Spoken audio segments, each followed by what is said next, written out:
From LinkedIn News, I'm Leah Smart, host of Everyday Better, an award-winning podcast dedicated to personal development. Join me every week for captivating stories and research to find more fulfillment in your work and personal life. Listen to Everyday Better on the LinkedIn Podcast Network, Apple Podcasts, or wherever you get your podcasts. Break language barriers instantly by translating up to 44 languages in real time with the HP AI PC, powered by the Intel Core Ultra processor. With the right tools, work doesn't have to feel like work. Learn more at hp.com/AI PC. Hello, my fellow negotiators. How would you like to get the same expert insights and key takeaways in just a fraction of the time? If you answered, I would love that, then sign up for Negotiate Anything Premium today. Negotiate Anything Premium is designed for listeners just like you, people who are looking to level up their careers and relationships while juggling all the pressures of everyday work and life in general. So what are you waiting for? Negotiate Anything Premium offers ad-free listening because every second counts. Enjoy uninterrupted episodes to maximize your learning. Episode summaries. Get the most important insights from every episode quickly and efficiently. You'll also get mini episodes and highlight reels. You'll be able to dive into your favorite topics and tackle your most challenging scenarios with concise, impactful content. And then lastly, our question and answer forums. This is where you can ask me anything and get my advice on how to negotiate and navigate the most difficult conversations in your life and business. Don't miss out on the career of your dreams just because you're short on time. Negotiate Anything Premium is your key to building confidence, unlocking your potential, and earning more of the life that you deserve. It's everything that you love about the Negotiate Anything podcast, but in half the time. The best part? You can get started with your 7-day free trial today, so there's really no risk. Take it from me. As a lawyer, entrepreneur, father, and husband, I know that every minute counts. Are you ready to negotiate more of the best things in life? Join our premium community today. Josh, good to see you, man. Man, Kwame, what a pleasure, dude. You came onto my podcast and absolutely rocked the ceiling off. So I hope I can, give you something good in return here. Listen, no doubt. I'm pumped for this. I've been looking forward to this for a long time. So yeah, how about we start off by telling the listeners about yourself and what you do? What I do is interesting now to describe because I think we just talked before we hit record about just online entrepreneurship in general. The reality is we do a lot of different things. So I found one of the hardest things is to just consolidate what we all do pretty succinctly.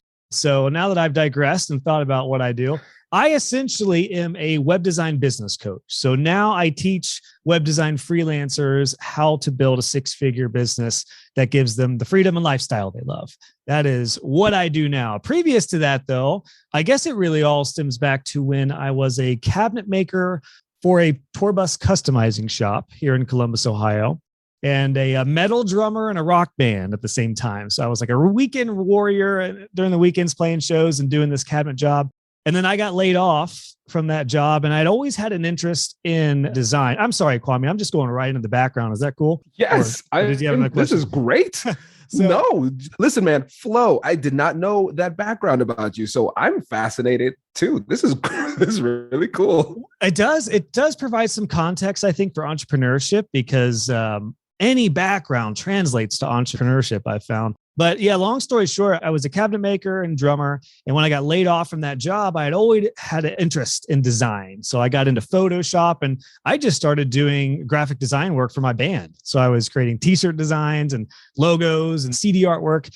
We were playing a festival and the light bulb moment for me was when somebody asked how much I would charge to do their design work.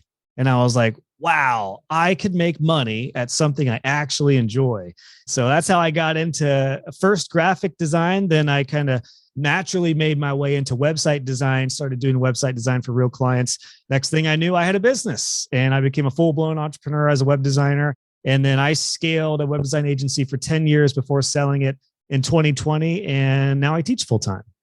This is so cool. First of all, like I said, I didn't know about your background as a cabinet maker and a drummer. I did not know that. That is incredible. And now it makes sense because I see the drumsticks at the back. Yeah, this is great. Yeah, I don't have any cabinets I made, though. I was not the best cabinet maker, but I was a very, very good drummer. You know what's funny? I've learned more recently, there is power in creating a like me in a minute.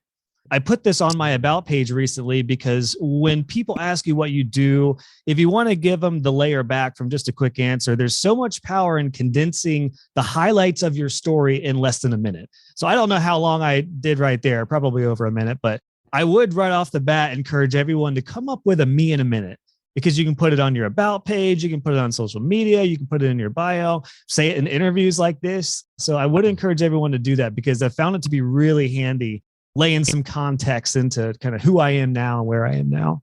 Absolutely. And it's almost like thinking about a superhero. You have your origin story. It makes sense how you got to where you are now, right? It's like, okay, how does somebody go from a cabinet maker and a drummer to scaling a successful agency, selling it, and now teaching? It's an incredible story. But then when you put those things together, it makes everything that you say next become more persuasive because people are more bought into you. They like you more because there's a personal element to it too. But then you can see that cohesion between the different elements of yourself, and it gives you a lot more trust and credibility. That's a good point. I've never thought about framing it like an origin story. So that's genius, man. I love that. I'm totally going to take that and run with it. Nice, man. I love it.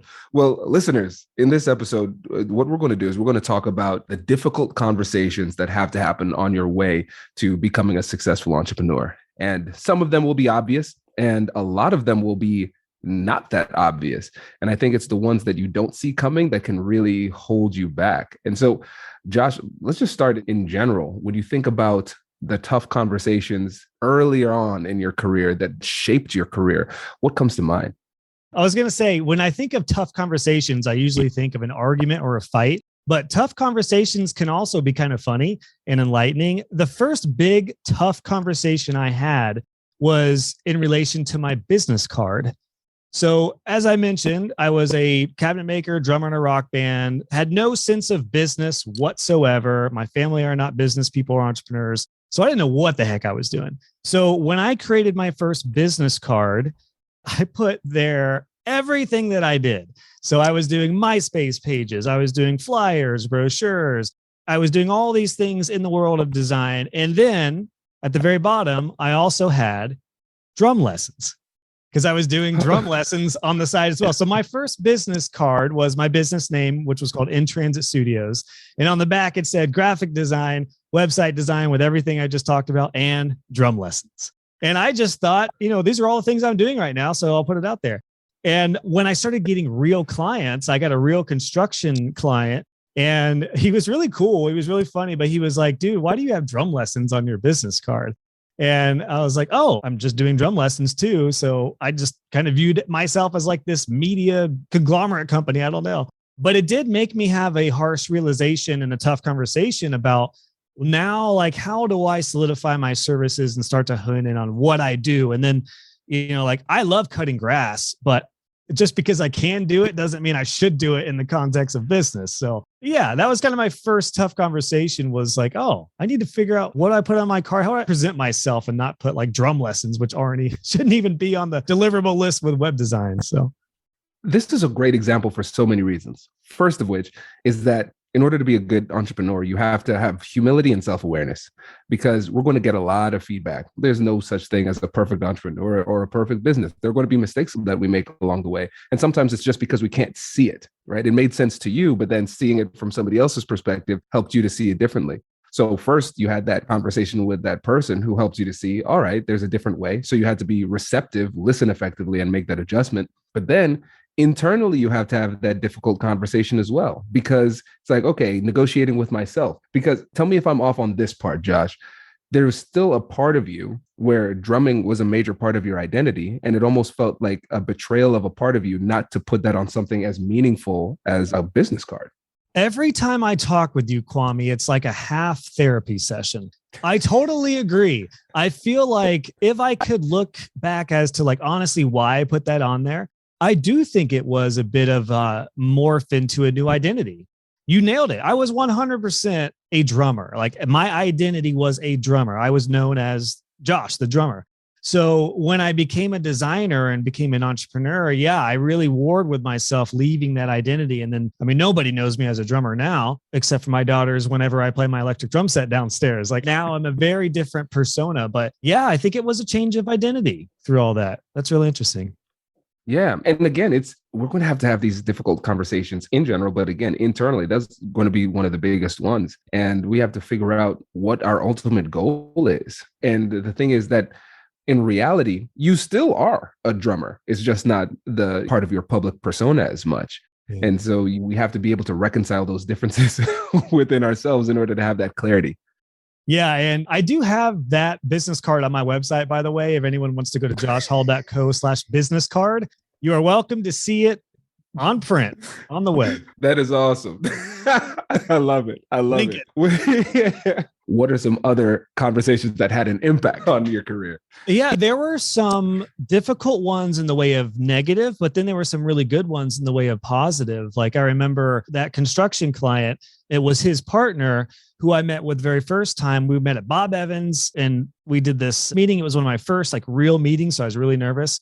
But after that, I was doing a suite of brochure designs for him. He was like, I think he sent me an email and he said, Josh, it seems like you're a great guy and you have a great head on your shoulders. And I feel like you're going to do great things with this. I think he knew I was really early on and he gave me encouragement that has stuck with me still to this day, 14 years later. So I had some of the conversations that were really good in the way of positivity and encouragement. But at the same time, I had ones that were very negative and got me a little scared. For example, I remember I went to a networking event and there was a guy who I believe was a CPA or something like that. And we were talking. He said, what do you do? And I said, I'm a web designer. And he's like, who do you work for? And I was like, oh, I work for myself. I started my own business. And he was like, wow, that's risky. And that statement of, wow, that's risky has never left me. Now, I am somebody who I believe is a natural entrepreneur. Like it comes natural to me to embrace risk and be an entrepreneur. I've never luckily struggled with that. But for somebody in the corporate world or somebody who is used to a salary or maybe has a different personality type, what doesn't seem to be a problem for me can be very hard and be a big hurdle for somebody else. So that was an interesting one because yes, it affected me. I was like, oh, I mean, I knew it was risky, but then when I came down to it, I'm like, wow, should I take this risk? Thankfully I did and kept on going. But yeah, there were quite a few negative, thought-provoking conversations in the beginning that have definitely stuck with me. Hey, listeners, I have a quick question. How long does it take you to get through an episode of Negotiate Anything? If you're like me, it could be a day or two, simply because life and other work responsibilities get in the way. If you can relate, not to worry, I have the perfect solution. Join Negotiate Anything Premium to level up your negotiation skills in half the time. With ad-free listening, episode summaries, and mini episodes that are exclusive to Premium, you can get your favorite expert insights in 10 minutes or less. Not only will this save you time, but it makes preparing for your difficult conversations just that much easier. Just download a quick mini episode or a key takeaway guide, and you're on your way to negotiating more of the best things in life. Here's what you get when you join Premium. First, ad-free listening. No more interruptions, just pure, focused learning. Episode summaries and quick worksheets. Quickly absorb the key insights and expert strategies with ease. Mini episodes and highlight reels. Get concise, powerful content on your favorite topics, which are perfect for those on-the-go moments. Question and answer forums where you can ask me anything and get my expert advice on any of the difficult conversations you're having, whether it's at work or at home. And you'll get all of this for less than $10 per month. So what are you waiting for?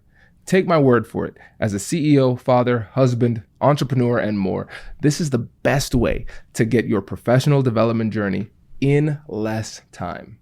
Start your risk-free 7-day trial today. I'll catch you later. Introducing the HP AI PC, your powerful AI assistant. Easily search through personal files, gain valuable insights, and make smarter, more informed business decisions. Unlock the future of work today with the HP AI PC, powered by the Intel Core Ultra processor. With the right tools, work doesn't have to feel like work. Learn more at hp.com/AI PC.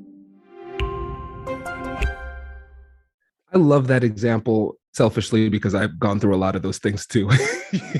Hearing people who are well-intentioned, but can kind of inject you with a little bit of their personal anxiety. And that can be really challenging. Yes. And I want to follow that up with a conversation I had with my dear mom. Hopefully she doesn't listen to this, but my mom one time early on, she's a bit of a worrier and I'm her baby. So I'm sure it's natural. We're both parents, Kwame. We worry about our kids. I probably wouldn't say this, but when I started my business, she was like, Josh, are you afraid that websites are just going to end and people aren't going to need websites anymore? What are you going to do? She works at Nationwide Insurance and has a salary job and stuff. And yeah, she came at me with that question early on, which is like, what if people don't need this service anymore? What are you going to do? And I didn't have an answer. I was like, I don't have a plan B. I'm doing this right now. My eyes are set on growing this business. I think at that point I had started making halfway decent money to where I was supporting myself.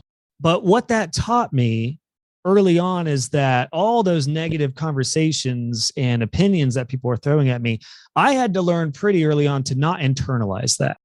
And I also learned that it's cool for people to have opinions. It's fine. Expect that. Expect family members to say stupid stuff and give you terrible business advice if they've never been a business owner, and just expect people to question you, expect people to think you're crazy for doing something on your own as an entrepreneur. But it doesn't mean that you need to adopt what they're saying or what they're questioning. And I say that now in confidence, but early on, it took me years to realize that, because when I left that meeting with my mom, I'm sure she didn't mean for it to come across like that, but I was very worried after that. And I think that set me back a little bit, because now I'm thinking of plan Bs, and now I'm thinking, oh God, what if this fails? Or do I need to lower my prices just to stay in business? All those things can come into play instead of just focusing on what you do well, what results you get, how you serve the world. One lesson I learned early on in those difficult conversations was to not internalize it and take it personally when it's just random opinions that they've likely not even thought about. It was just top of their head, oh, what if you fail? So listen, this is so important, because one of the things that I've recognized is that it's good to have people who care about you, who offer advice. And at the same time, most of the people who offer advice are offering advice from their perspective and not really in consideration of your perspective. And so the way I think about it now is that these are things that I might want to consider. So somebody will be very directive in the way they're saying things. Kwame, you should do this. Josh, you should do that. And it's like, wow, that was really assertive. They might know something that I don't know. Confidence by itself can be really, really persuasive. But it takes a lot of self-confidence to not be shaken by the perspectives of people who don't have a full understanding of where to go. Because sometimes, and listen, my mom is a warrior too. I've had those exact same conversations with my mom, right? And so I have to recognize, all right, I will acknowledge what you say. I'm going to listen. I'm going to be respectful. And then I'm going to think about it for a little bit, but then I'm going to make the decision that's best for me. And oftentimes, just entrepreneurially, it's very different from somebody else because of the reality of risk, like you said. Yeah. And it's so funny and timely that we're recording this conversation right before Mother's Day. We did not time this out, by the way, but I don't know if our mom's going to hear this, but the family member thing, man, that is where a lot of the difficult conversations come from. It really is, because I come from a family that has Italian heritage, and there's a lot of you shoulds in the conversations. It's like, you should do this, you should do this, you should do this. I have had to really rein myself in to not do that. And as a coach, I need to be really careful to tell my students and come across in a way that's not like, you should do this. I try to give my insight in what I would do, but not telling somebody exactly what they should do. And yeah, when there's no context in there, or there's no legitimacy for somebody who has never run a business, the reality is their opinions don't mean much at all. And that sounds kind of harsh and mean, but is their opinion going to help you in the long run? Or should you focus your attention and your conversations and what you take to heart from people who are in the industry and maybe who have a better understanding? So I don't know. I hope that's helpful for people in the entrepreneurial world, because the reality is you are just going to get a ton of thoughts, a ton of opinions from people in your family, your friends, people with different money mindsets. That's a big one. They're like, how are you affording this? Or like they're not going to understand maybe you paying somebody to do laundry or do yard work because you're running your business, kind of thing. I was in a point where I was growing my business in my young 20s when I was still partying, and I got to a place where my friends were going out on like Wednesday night at midnight. And I'm like, guys, I can't do this anymore. I got a meeting in the morning. And they didn't understand that. So yeah, you get to a place as an entrepreneur where you got to be really careful with those tough conversations, what you take in, because honestly, I would just try to avoid those conversations as much as possible. Or when somebody gives you a stupid opinion, it's like, thank you. Yeah, I'll think about it. I'm not going to think about it. You know what I mean? Like, I will definitely consider that. Nope, gone. I know you've had those conversations too, right, Kwame? Like, gosh. I really appreciate it. I'll definitely consider that. Yeah, my nose is growing. I just lied. Yeah. You see, I am dying laughing because I've had these exact same situations. This is so validating because one of the things that people don't really appreciate with entrepreneurship is that you can be surrounded by people and feel really alone. Because in order to be a successful entrepreneur, you have to think differently. Like going back to what you were saying about the money mindset, for example, people would say, you're going to pay X thousands of dollars to this person to do this thing that you have the skills to be able to do, save that money and do it. But they don't recognize the concept of investment and delegation. If I pay this person $5,000 to do X, Y, Z, that gives me time and space to make $10,000, $20,000 doing something else. Yes. And I've had so many of these conversations with people. I'm getting flashbacks to Christmas break, Josh. I was losing my mind in the basement. I'm like, I need to avoid everybody here because I'm about to lose it. Because again, you do this work to learn about how to be a successful entrepreneur. And then other people who don't have that background, they come in and they inject you with those opinions. And it runs almost exactly contrary to what it takes to be a successful entrepreneur. So you're right. You can't fully get rid of the relationship, but you can artfully get rid of the conversation by listening, saying, thank you, I'll consider it, and then moving on. Well said, Kwame. Yeah, because then the worst thing you can do is engage them and be like, actually, I think it's a terrible idea. And here's why. I mean, you're setting yourself up for a lose-lose situation. Well, I know you're all about negotiation here. So it's like, don't set up a situation that is not going to end well for either party. Why were you, I'm curious, Kwame, like, why were you feeling that in the basement at Christmas time? Were you getting business advice and stuff, or what made you feel that? Man, I just need to hope my family members are not listening to this. But yeah, we were talking about the value of time. I was super burnt out at the time. And I was saying, listen, like there's something that needs to be cleaned or something that needs to be fixed. And I'm just like, yeah, I'm going to pay somebody to get it done. And they're like, why would you do that? Save that money. I'm like, for mental health. And just the time I spend doing other things, that's time I'm not spending either resting, which is incredibly valuable, or thinking about business or working upon business. It's like the concept of opportunity cost was lost upon them. So it's like, all right, if I'm doing one thing, that means I'm not doing another thing. If I'm putting my money here, it means I'm not doing it here, right? So just a simple concept. I'm choosing knowingly to buy my time back by paying somebody else to do this thing. And they want me to do this thing. And first of all, it's my money and my time. Why do you care so much? And so I've had the longest and most frustrating conversations. And Josh, for like months, literally months after that, I was revisiting this. I'm like, where did I go wrong in this conversation? I should have said this. I should have said that. And then it just hit me. The problem was I was having the conversation. I was engaging in a conversation with somebody who did not know what it took to be a successful entrepreneur. And they didn't have the standing, to bring in a legal term, to even have an opinion on the issue. And so I was having a conversation with somebody who didn't have like the experience or knowledge to even competently speak on the topic. Oh, this is so great, Kwame, because as I'm thinking about this and as I'm visualizing this in my life today, I very rarely ever talk about business in person.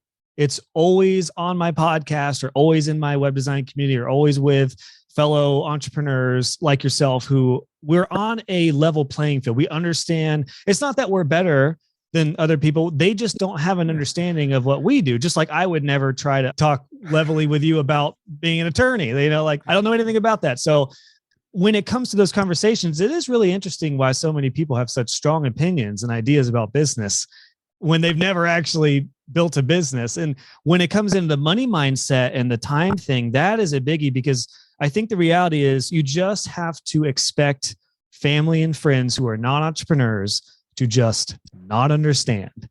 So 10 years ago, I would never, ever have guessed or expected that I would have paid $2,500 for a moving company to help my family move. Last year, when we did that, I didn't even have a doubt about that in my mind. I was like, ooh, only $2,500. Cool, let's go. Because I know how much freaking time it takes to move. And I have 3 young kids. At that time, I had a pregnant wife. All my friends have babies. There's no way in hell I'm moving myself with that much stuff. That's going to take days, probably weeks of time to just be able to recoup from that. So $2,500 for me was a very, very worthwhile investment in order to save me maybe 100 hours altogether, probably. You know what I mean? Like when you value your time as an entrepreneur, it's so different than somebody who might be in a salary position or the corporate world who's like, I can't imagine spending that when you could do it yourself. But for them, salary mindset is so different. So yeah, a lot of those, to bring it back to conversations and difficult conversations, when you're in a place of a different mindset, it's really, really tough. So I was just, like you said, to say, hey, thanks for the opinion. I appreciate it. So you watch a game this weekend? Like just do yourself a favor and save that conversation for the people who you should talk to about it. Bingo. Exactly. Well said, man. And let's talk about more, because you're married, you have a family. Me too. I remember when I started the American Negotiation Institute, Kai was just a few months old, and having that conversation with Whitney saying, hey, I'm a lawyer. I know that's what I went to school for. And I want to stop practicing law and start this consulting company.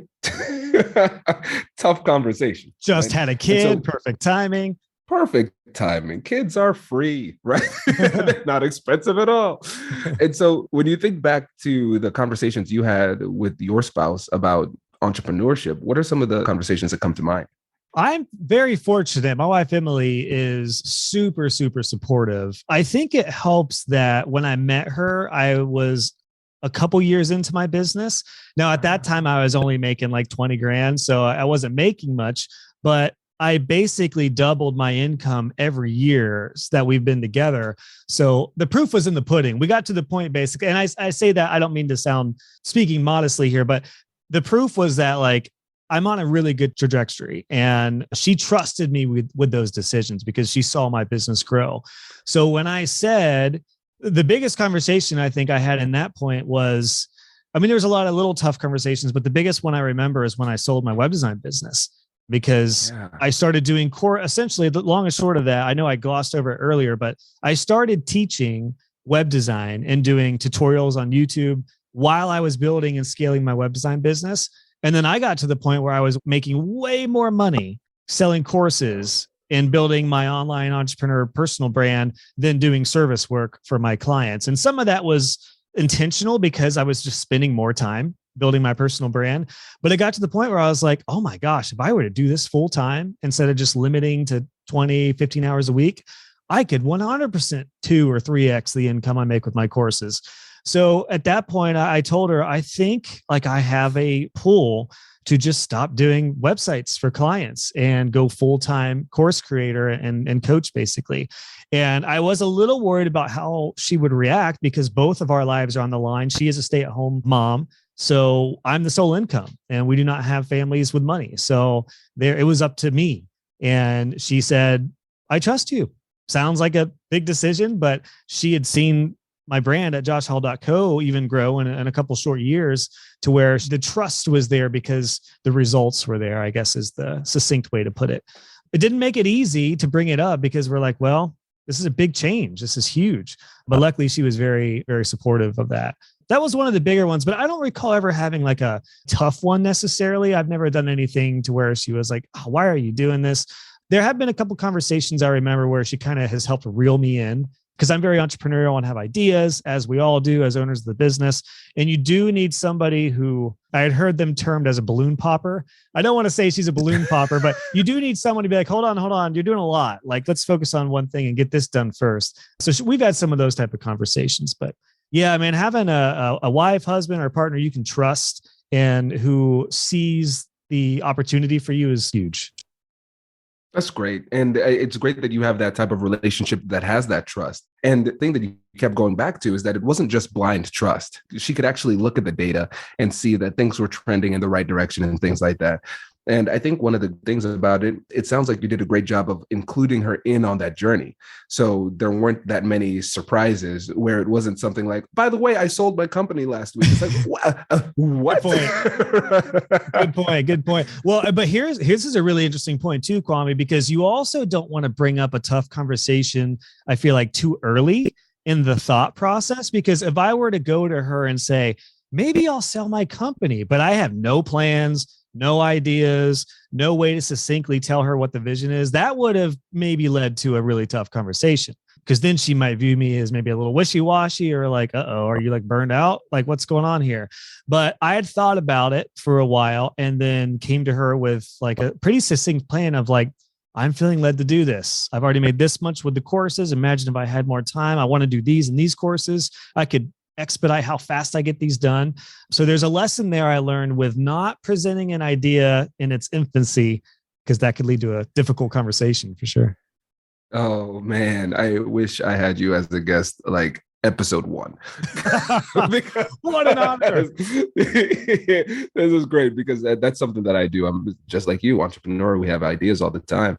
And I'm not sure if this is you too, but the majority of my ideas are really bad. Well, here's the thing. They're just not that good. They should be. But this is a great point too. It's like, and you'll hear this with like writers' rooms for shows and movies and stuff. They usually have some sort of board and anything goes. All ideas go. And you have to get out the bad before you come to the good. And sometimes a couple bad ideas might actually make a halfway decent idea.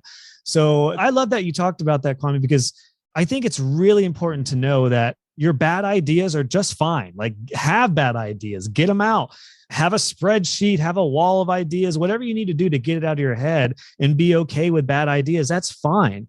When we take our wives out to eat, I guarantee you don't nail the restaurant on the first try, right? When your wife says, where should we go tonight? You're like, let's go to whatever. It's like restaurant number 8. That is like, ooh, she's like, yes, that's the one. Let's get that. Let's do that one. The first 7, terrible ideas, but 8, great idea. So it's the same thing. It's the same thing in business. That's a great example. And I think really what it comes down to, and this is a great way to tie it all back together too, is that we should still be having these conversations, and we need to make sure we're having the right conversations with the right people. So if I have an entrepreneurial conversation, talking to you about it is great. If it's like a business idea, talking to like you, Jay, Matt, like bouncing ideas off of our entrepreneurial friends is great. But I know for me now, I realize that me coming home with all of these random ideas for Whitney, she is not interested in hearing them, and then it makes her wonder, like, is this man focused? Because I don't he brought up a lot of stuff in the last couple of months, none of it's happened, and he's not talking about those things anymore. And so I think it's like recognizing those people. And then when it comes to like the advice as well, just recognizing if I need business advice, I'm not going to talk to my in-laws over holiday break. I'm going to talk to my other business friends. Exactly. And you brought up that concept of like sharing ideas with trusted people. So when I met you last year, I shared with you and a couple guys we were hanging out with, all entrepreneurs, trusted, proven folks, about some book ideas that I have. That I had started my book, essentially. It's on hold right now as I get some of my products and services realigned before I start really doing that and pushing that. But I trusted sharing my ideas about my first book and the title and the concept, because number one, you're an author and a proven author. And there's these other minds who had really good insight that made me think like, oh yeah, I remember what you said about the title, about reframing it to like a positive. And I was like, I didn't even think about that. Now, would my neighbor in the court tell me that if I told him I was writing a book? No. I guarantee he'd be like, do you want to get on the New York Times bestseller list? I guarantee it would be something like that. Whereas like you guys gave me really good input on that. Yeah, man, what a great point. Yeah, no, thank you. This is great, man. I love this. And I think for folks listening out there who are entrepreneurs, that this will be really helpful. And just in general, I think, again, the cool thing about difficult conversations is that we can take these general principles and apply it to somebody else, right? And apply it to other aspects of our lives. I think about for us as parents, there are a lot of people who are not parents who say, you know what you should do? You should do this. It's like, how? Listen, respectfully. Shut the hell up. Never speak to me again. Yeah. Exactly. Isn't that a t-shirt? Right? Respectfully, shut the hell up. I'm sure it's a t-shirt. It needs to be if it's not. And the person that's what you need to have under your sweater, Kwame, on like Christmas parties with your families, is you just lift your sweater up. Let's Do make it not happen. tempt me. Don't tempt me because I would do it. Oh my gosh. This is We'll great. make that shirt. Josh, We'll go 50-50 on it. Yeah, we'll make let's do it. Can I share Man. another serious, difficult conversation that happened last year? This one really affected me, in all honesty. Yeah. And it was from somebody in my audience. So when I have a student or somebody I know and I know their business, I will listen to them. If they give me insight about something they feel could be better, if it's a course or the way I'm marketing, then I will 100% listen to them. When it is somebody who I don't know at all and doesn't have any context with me and just comes at me a little bit aggressively, then naturally, you've talked about this probably in almost every episode, you get defensive when it comes to conflict negotiation. So I got into the world of accessibility last year, which in short, in the web design world just means that you want to make sure websites are accessible to everybody, for blind people, disabled people, etc. It's like building a building. The quickest way I can sum up accessibility is like building a building and making sure you have a wheelchair ramp. So somebody with a wheelchair and can get up there and not just steps. So when it comes to web design, you want to make sure your websites have those practices in place. Well, I had a podcast episode with somebody from a tool called Accessibility, which is like a little overlay you can put on your websites. And when I featured them on my podcast, I got ripped by some web developers. And I had somebody who left a comment on the post and emailed me personally and said that they were really disappointed with companies that I was talking to and that I'm starting to like get in the door with unreputable companies. And I'm starting to basically, the long and short of it was, it's clear that I'm like getting affiliates just to make a buck kind of thing. And it did affect me because I heard a few different comments like that. That world of accessibility is really polarized, I found out. But it did kind of catch me off guard. I think number one, because I don't usually get comments like that too often. My business is 100% helpful across all the content. Like I'm not a polarizing personality. So it took me off guard, but it did make me realize this person, and this is going to sound mean, but this person and their opinion just does not matter at all to me. Like I don't know them. I don't know their context. They didn't come at me with like a nice context and sharing like why they think. Like if they were like, hey, Josh, I know you featured this company, but there's actually a lot going on. Here's why I would probably reconsider not doing that. I would have been like, oh my gosh, I didn't even know that. Thanks, man. I appreciate it. But that's not the case. So I've had to learn as a course creator and an influencer now, I guess, that audience and their opinions is a lot like family members and friends. You take it for what it is, but it's kind of the same motto, tying it back to the beginning. It's like, oh, thanks. I'll think about it. Nope. Yeah. But that's different than a trusted student. And another quick story on that end is I had a student of mine who is a great entrepreneur. I've seen her build her web design business. And she messaged me or emailed me and said, hey, Josh, something you've been saying on your podcast just kind of rubs me the wrong way. And it's just kind of jarring with how sometimes you address women. And it caught me off guard because I was like, oh, shoot. First of all, I feel terrible. What did I say? Second of all, she came at the conversation with like a lot of grace and she was like, I was nervous typing this. I hope it doesn't come across wrong, but I just wanted to share this insight. And I didn't even think about this or notice I was doing it. But when some women would come on the show, I would say, welcome to the show, my dear. Didn't even think about it. Didn't think it was condescending. Didn't even know where it came from. Probably sounded like I was from the 50s, whatever. Like I didn't think anything about it. But as I thought about that, I was like, I could see how this conversation from my student who opened up about this and shared it made me think, yeah, like I'm going to listen to that because she has a good point. And even though I had nothing negative by that, I could totally see how that might make a woman feel uncomfortable, or it could probably be attributed to like being a power move. And of course, I'm not purposely making it a power move, but I've seen that when some people call me buddy. I don't know about you, but I hate when people call me buddy. So that kind of feels like they try to get a one step above you. So I was like, maybe it's like that. Maybe when people call me buddy and I'm like, stop freaking calling me buddy. Maybe it's like that if I call a gal a dear on my podcast and they're like, stop calling me your dear. I'm not your dear. So yeah, I thought about that. And it was a difficult conversation because that one I did internalize because it was from a trusted source. So I changed that. I have never said, welcome to the podcast, my dear, since then. So yeah, a couple of different conversations from the perspective of having an audience member versus like a customer or a student. Yeah, this is so insightful. I think a couple of things that we can pick up from this. First of all, regardless of how entitled you might feel to your perspective and how legitimate it may or may not be, the approach still matters. And if somebody comes at you, if you try to approach somebody in a really aggressive way, then it's going to make it really difficult for them to fully appreciate what it is that you have to say. The content of the message gets lost because we get blinded by emotions. We feel attacked, so we feel the need to defend. But with the other example, where your student came and that message, first of all, there's a connection. So it's like, I'm going to be more receptive in general, but we say, hey, I'm just going to bring this to your attention. This is how it made me feel. I'm not going to assume malicious intent in what you're doing versus the other person too. So I think we can learn a lot from that. I've had situations too, Josh, where I'm like, okay, now that we've shifted, because we always see ourselves as individuals. You're Josh, I'm Kwame, we're just people. But it's like now other people look at us as influencers. And then we have people who we don't know who might see one thing out of context and come at us really aggressively. And that happened. It's really tough. And we have to figure out a way to see if there's any legitimacy in what the person's saying. And then also, if there is, make that adjustment.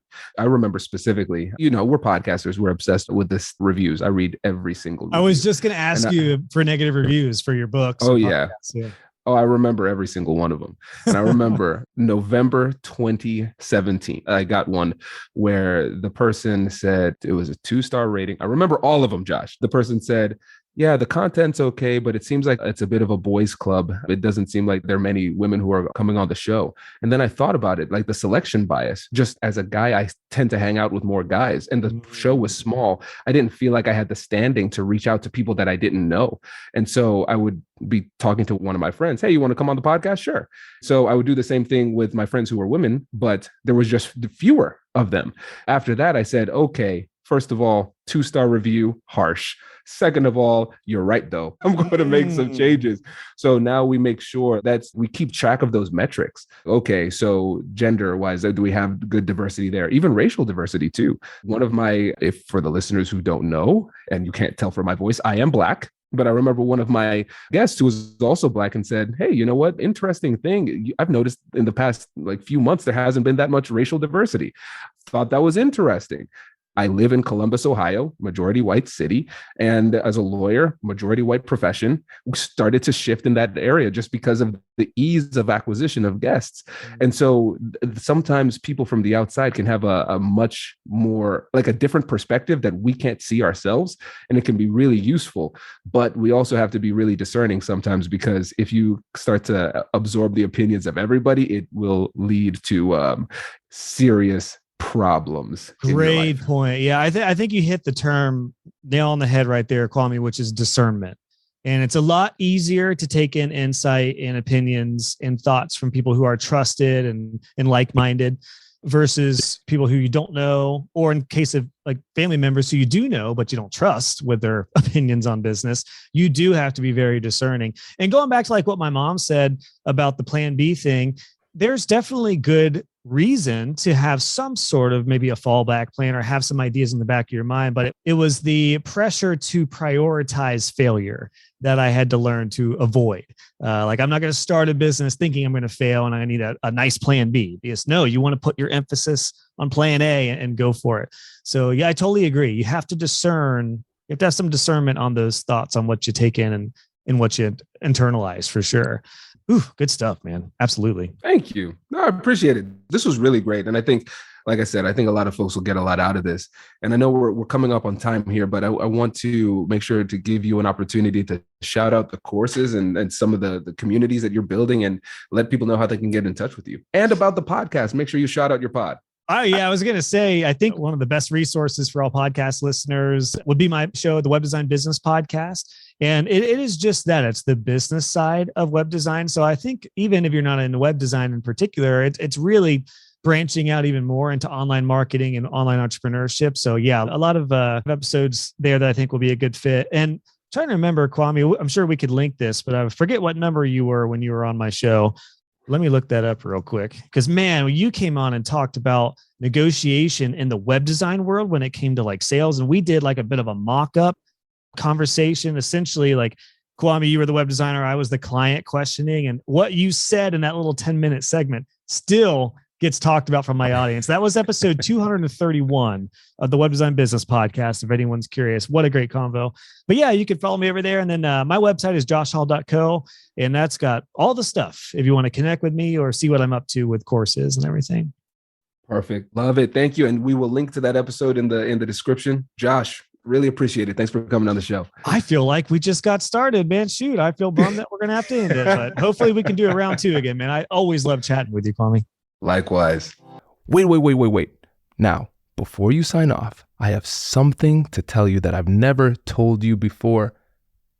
Just kidding. I've told you before, but you should listen to it again. I want you to know about Negotiate Anything Premium. Imagine all of the things that you love about our traditional feed, plus so much more. I know you like our traditional feed because you're at the end of the episode. And with Negotiate Anything Premium, you'll get more bonus content you've been asking for, more of the expert insights that you can't get anywhere else, and more exclusive behind-the-scenes access into every conversation. Are you ready to get more of what you want out of your life, career, and every conversation? With Negotiate Anything Premium, you'll have access to more high-level, custom-designed content and insights, giving you the tools you need to negotiate higher salaries, better deals, and better relationships in your life and career. Once I had a listener share that Negotiate Anything helped her to negotiate a $53,000 raise. Could this be you? What would that mean for your life? I've seen firsthand the impact this model has had on my life and the lives of my corporate clients, and I am confident that it can do the same for you. Are you ready to negotiate more of the best things in life? Click the link in the show notes to learn more. I'll catch you later.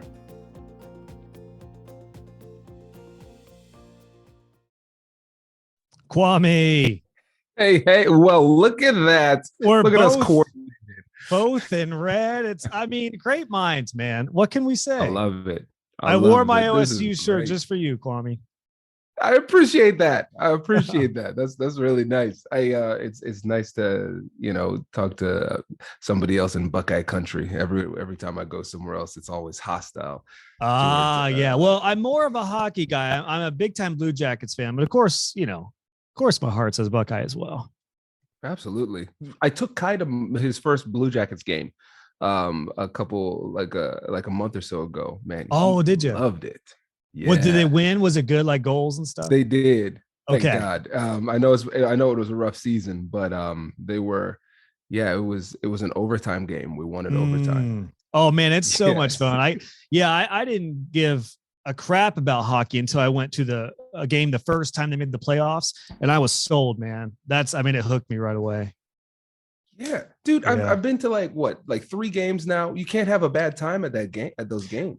That's true. Even if they lose, like you're out of the elements. There's they do so good with the in-game entertainment and kids love it. So yeah, especially for the littles. And we've gone through different seasons of life now, and it's just awesome. I'm glad you guys recently checked it out and you got to have some fun. Yeah, man. How's the family? How's everybody doing? Doing good, man. My little guy's 6 months old now. So I'm doing a lot of managing as much business as I can while managing 3 under 5. So pretty wild. Wow. Oh my gosh. You're a stronger man than me, man. Maybe we can have a talk about how to negotiate with toddlers. That might be what we need to focus on. Man, Dominic's in that no stage and he says it with such confidence. And I think the thing that's most hurtful about him is that it's not just like, hey, I'm offering you something. No, but with me, like sometimes I look at him and I walk over to him and he just looks at me. He's like, no. Like you, Kwame, holistically as a person, I want to reject you. Yeah. Everything about you. Everything about me. I was just coming over to say hi, man. Yeah. Jeez. Brutal. Yeah, Brutal, man. Keeps you humble. That's for sure. True. Yeah. Oh, by the way, I got some really good feedback on the episode I did on your show. So thank you for awesome. That was yeah, same here, man. That was super cool. Yeah. What the little mock trial we did, like all the stuff we talked about, man. Yeah, it went over great. So I was super glad to have you, man. What a blast. Yeah. Anytime. Listen, it's fun for me. It's fun to do those things, especially those mock simulations. It's too, probably like cool to going get back out of and the forth. industry too, right? Like that's one reason I was looking forward to chatting with you today. It's like, I love web design, but if somebody asks me how to start getting web design clients again, I'm going to be like, oh, all right. It's like, like once you hear a question Yes. 900,000 times, it's like, all right, something new, please. I feel you, man. I feel you. Yeah, Yeah. man. This is good. Also, one of the next times we chat, we have to talk about AI because you actually are in that world. I'd be really interested to hear your thoughts on I that, used man. it today to come up with a podcast title, Chat GPT. Nice. Yeah. I'm not an early adopter of AI. So I'm like, whatever. It might be kind of cool. And then as soon as I started using it for like titles or descriptions, taglines, stuff like that, I'm like, okay, yep, I'm in. Yeah. Well, have you seen it code before? Huge for code. Like massive. That's actually, as a web designer, that's one of the best things for web design, is because instead of going to a forum or trying to find a blog post, you can literally just put your code in there. It'll tell you what's wrong. So, or give you code. Yeah. So yeah, it's awesome. That's awesome, man. Yeah, I'm excited to see what happens in the future for it. It's going to affect everything. It's just a question of how. Yeah, I and think when. my mindset is just to use it as a tool, just as an addition. In my industry, there's a lot of people who are worried about web AI taking over web design completely. I don't think that's going to happen because there's such a human touch that needs to happen in online marketing as a whole. But no doubt there's some changes right now and that are coming. So trying to keep a pulse on it the best I could, just like we all are. Yeah, man. I feel you.